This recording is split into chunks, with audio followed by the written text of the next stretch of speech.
Have you ever been so frustrated with a company that you just wanted to scream?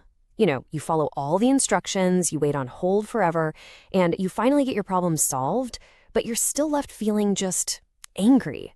Well, today, we're going to dive into exactly why that happens and what so many businesses get fundamentally wrong about customer experience.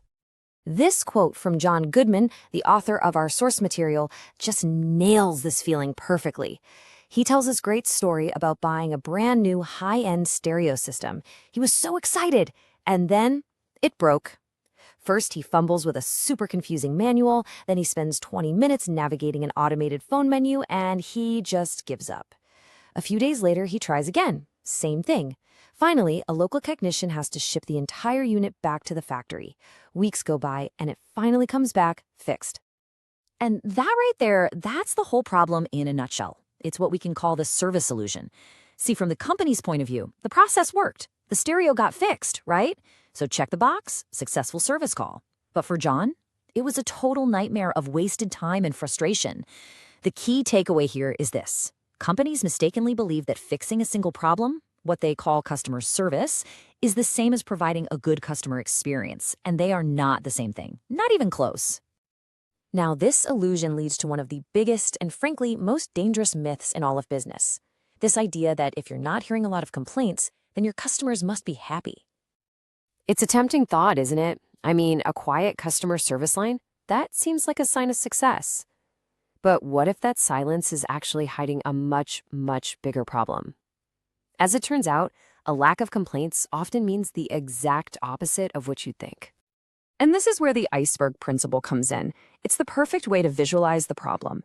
It shows that the complaints your headquarters actually logs and tracks, well, that's just the tiny visible tip of a massive hidden iceberg of customer dissatisfaction that's lurking right below the surface. And get this, here's the shocking number that proves it. Research shows that only a tiny fraction of customers, we're talking between 1 and 5%, who have a serious problem will actually take the time to complain to the company's head office. Just think about that for a second. For every one complaint that makes it to corporate, there could be 20, 50, maybe even 100 other customers who had the exact same issue and said nothing at all. So, why the silence? Well, for most of us, complaining is just a hassle. A lot of people have developed what the author calls learned helplessness. It's this deep-seated belief that the company isn't going to care or do anything about it anyway, so why even bother? Some people are even afraid they'll be labeled a problem customer. And a lot of times people just can't figure out where or how to complain effectively. So instead of fighting, they just leave, silently. Okay, so if most unhappy customers are silent, where do their problems even come from in the first place? Our first instinct is usually to blame the frontline employee, that person on the phone or at the counter. But that's another huge myth we need to bust. Just take a look at this breakdown. The data is crystal clear. The biggest slice of customer dissatisfaction, a whopping 40 to 60%, is caused by the company itself. These are systemic issues. That employee on the front line is often just the messenger, forced to take all the heat for a problem that started way, way higher up the chain. So what are we talking about when we say company-caused problems? Well, think about a sales pitch that overpromises and underdelivers. Or a product that's so confusing to use it makes your head spin, or even internal processes that are so broken that the billing department has no idea what the sales team promised you. These are deep structural issues, but it's the poor service rep who has to face the customer's completely justified frustration. And this is absolutely critical to understand.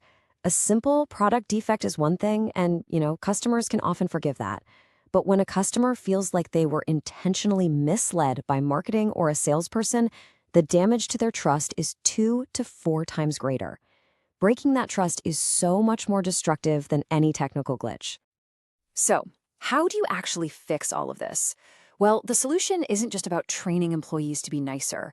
It requires a whole new way of thinking, a strategic framework, a blueprint, really, for designing an experience that actually works from start to finish. So the author lays out this really smart 4-part framework for a winning CX strategy. The key thing to get here is that this is not a simple checklist, it's a holistic system. Every single piece has to work together in harmony to create a seamless, positive experience for the customer. It all boils down to these 4 pillars. First, and this is the most important one, get it right the first time. Second, If things do go wrong, you have to make it incredibly easy for customers to give you feedback. Third, when they do reach out, you provide service that is caring and actually solves the entire problem, not just the little surface issue. And finally, you have to systematically listen to all that feedback and learn from it so you can keep getting better. Now, all 4 of these are crucial, for sure, but that first one, that's the whole game. Getting it right the first time is all about being proactive. It's about engineering your marketing to set crystal clear expectations. It's about designing your products to be intuitive. It's about preventing those unpleasant surprises before they can ever even happen. The other 3 pillars are your safety net, but this first one, this is about not needing a safety net in the first place. And all of this really brings us to the modern reality of customer experience. It's not just one thing. It's not just a friendly person on the phone. It's a strategic blend of people, process, and technology, all working together. So if you're going to remember one thing, let it be this definition.